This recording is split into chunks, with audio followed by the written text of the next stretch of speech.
पल को जी लेना, जी भर करके जी लेना। तो आज अबू धाबी के स्टेडियम में इस समय जो पूरा स्टेडियम है ये भारत माता की जय के नारों से गूंज रहा है। और जब प्रधानमंत्री मोदी ने यहां प्रवेश किया था उस समय ये पूरा स्टेडियम मोदी मोदी के नारों से गूंज रहा था। अब आप देखिए बड़ी बात, अबू धाबी में क्या गूंज रहा है? भारत माता की जय के नारे अबू धाबी में गूंज रहे हैं। अबू धाबी में मंदिर बन रहा है और अबू धाबी में यूपीआई भी पहुंच गया है। आपको ऐसा लगेगा जैसे शायद कोई सपना देख रहे हैं कि यूएई में एक मंदिर देखने को मिल रहा है, अबू धाबी में भारत माता की जय के नारे लग रहे हैं, अबू धाबी में अब लोग यूपीआई का इस्तेमाल करेंगे। यहाँ बड़ी बात यह है कि प्रधानमंत्री मोदी दुनिया के इकलौते ऐसे नेता बन गए हैं जिनकी दूसरे देशों में होने वाली रैलियों और कार्यक्रमों में भी हजारों लोगों की भीड़ आती है। और इस भीड़ को देखकर इन देशों के राष्ट्र प्रमुख भी हैरान से रह जाते हैं। उन्हें यह विश्वास ही नहीं होता कि किसी नेता को सुनने के लिए उनकी अपनी भूमि पर भी इतनी भीड़, इतने लोग आ सकते हैं। उदाहरण के लिए वर्ष 2015 में जब प्रधानमंत्री मोदी ने लंदन के वेम्बली स्टेडियम में एक रैली की थी, तब 60,000 लोगों की भीड़ को देखकर ब्रिटेन के पूर्व प्रधानमंत्री डेविड कैमरॉन हैरान रह गए थे और उन्होंने कहा था कि प्रधानमंत्री मोदी तो उनके देश में भी बहुत लोकप्रिय है। ये तब की तस्वीरें आपको मैं दिखा रहा हूं। और देखिए कैमरून कैसे हैरानी से देख रहे थे कि इतनी भीड़ प्रधानमंत्री मोदी को यहां देखने के लिए आई। इसी तरह वर्ष 2019 में प्रधानमंत्री मोदी ने अमेरिका के ह्यूस्टन में हाउडी मोदी नाम से एक कार्यक्रम किया था जिसमें 50,000 लोग शामिल हुए। और उस दिन भी इन हजारों लोगों की भीड़ को देखकर अमेरिका के तत्कालीन राष्ट्रपति डोनाल्ड ट्रंप बड़े हैरान रह गए। इतने लोग, इतनी भीड़ तो डोनाल्ड ट्रंप की अपनी रैली में उनके अपने देश में नहीं आती। पिछले साल जब प्रधानमंत्री मोदी ने ऑस्ट्रेलिया में लोगों से खचाखच भरे सिडनी स्टेडियम में भाषण दिया था तो वहां आए लोगों की भीड़ को देखकर ऑस्ट्रेलिया के प्रधानमंत्री एंथनी एल्बनीजी ने प्रधानमंत्री मोदी को बॉस कहकर पुकारा था कि वो तो दुनिया के बॉस बन गए। और आज भी जब अबू धाबी में प्रधानमंत्री मोदी ने वहां के सबसे बड़े स्टेडियम में हजारों लोगों के बीच भाषण दिया तो ये दृश्य यूएई के राष्ट्रपति को भी हैरान कर रहा था कि इतनी लोकप्रियता, इतनी भीड़ शायद उन्होंने इससे पहले किसी और नेता के लिए नहीं देखी थी, और वो भी उनके अपने देश में, उनकी अपनी भूमि पर। आज अबू धाबी पहुंचने पर प्रधानमंत्री मोदी को गार्ड ऑफ ऑनर का सम्मान दिया गया और इस दौरान यूएई के राष्ट्रपति शेख मोहम्मद बिन जायद अल नायान खुद एयरपोर्ट पर प्रधानमंत्री मोदी को रिसीव करने के लिए पहुंचे, जो कि वहां एक बहुत बड़ा सम्मान माना जाता है कि वहां का अगर राजा, वहां का किंग या राष्ट्रपति आप कह लीजिए, वो एयरपोर्ट पर किसी को रिसीव करने के लिए पहुंचे। और प्रधानमंत्री मोदी को गले लगाकर उनका उन्होंने स्वागत किया। और प्रधानमंत्री मोदी ने भी आज कहा कि यूएई अब उन्हें अपने घर जैसा लगता है, उन्हें ऐसा लगता है जैसे वो अपने घर आए हैं और अपने परिवार से मिलने के लिए आए।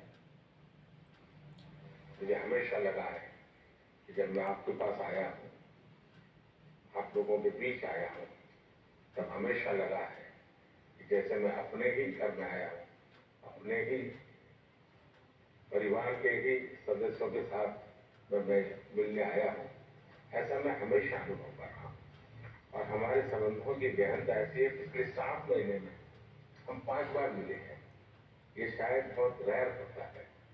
मुझे भी यहाँ 7 बार आने का अवसर मिला है। यानी एक हमारी निकटता है। देखिए रिश्ता कोई भी हो, रिश्ता चाहे दो परिवारों के बीच हो, रिश्ता चाहे दो इंसानों के बीच हो, या फिर रिश्ता चाहे दो देशों के बीच हो, उस रिश्ते को मजबूत करने के लिए बहुत इन्वेस्टमेंट लगती है, यानी बहुत मेहनत लगती है। और नरेंद्र मोदी भारत के पहले ऐसे प्रधानमंत्री हैं जो 7 बार यूएई के दौरे पर जा चुके हैं और पिछले 8 महीनों में ये उनका तीसरा यूएई का दौरा है। एक समय ऐसा था जब इंदिरा गांधी के बाद 34 वर्षों तक भारत का कोई भी प्रधानमंत्री यूएई के दौरे पर गया ही नहीं था। लेकिन प्रधानमंत्री मोदी ने यूएई के साथ भारत के रिश्तों को बहुत महत्व दिया और इन्हीं मजबूत रिश्तों का नतीजा है कि अब यूएई जैसा मुस्लिम देश, इस्लाम को मानने वाला एक इस्लामिक देश, भारत का इतना पक्का दोस्त बन गया है। और यूएई के राष्ट्रपति खुद पिछले 6 महीनों में 2 बार भारत आ चुके हैं। और पिछले महीने तो उन्होंने अहमदाबाद में प्रधानमंत्री मोदी के साथ एक रोड शो भी किया था जब वो वाइब्रेंट गुजरात में शामिल होने के लिए आए थे। आज प्रधानमंत्री मोदी और यूएई के राष्ट्रपति ने अबू धाबी में भारत की यूपीआई पेमेंट सर्विस की भी शुरुआत की है और इस तरह अब France, Singapore, Mauritius, Sri Lanka, Nepal और भूटान के बाद अब यूएई में भी भारत का यूपीआई पहुंच गया है, जिससे यूएई जाने वाले भारतीय पर्यटक अब वहां यूपीआई से पेमेंट कर पाएंगे। और हमारे जो दर्शक इस समय हमें देख रहे हैं, इसके बाद अगर आप भी यूएई कभी जाएंगे, आप कभी दुबई जाते हैं, अबू धाबी जाते हैं या किसी और हिस्से में जाते हैं यूएई के, तो आप भी अब सीधे यूपीआई से वहां पेमेंट कर सकते हैं। और देखिए, यूपीआई जो है वो भारत की कितनी बड़ी सॉफ्ट पावर अब बन रहा है और भारत ने ये यूपीआई जो है इसे अपनी एक नई ताकत बनाया है और पूरी दुनिया की मदद अब भारत इस यूपीआई से कर रहा है। अब आप ये देखिए कि जब प्रधानमंत्री मोदी अबू धाबी पहुंचे तो वहां उनका कितना जबरदस्त स्वागत हुआ।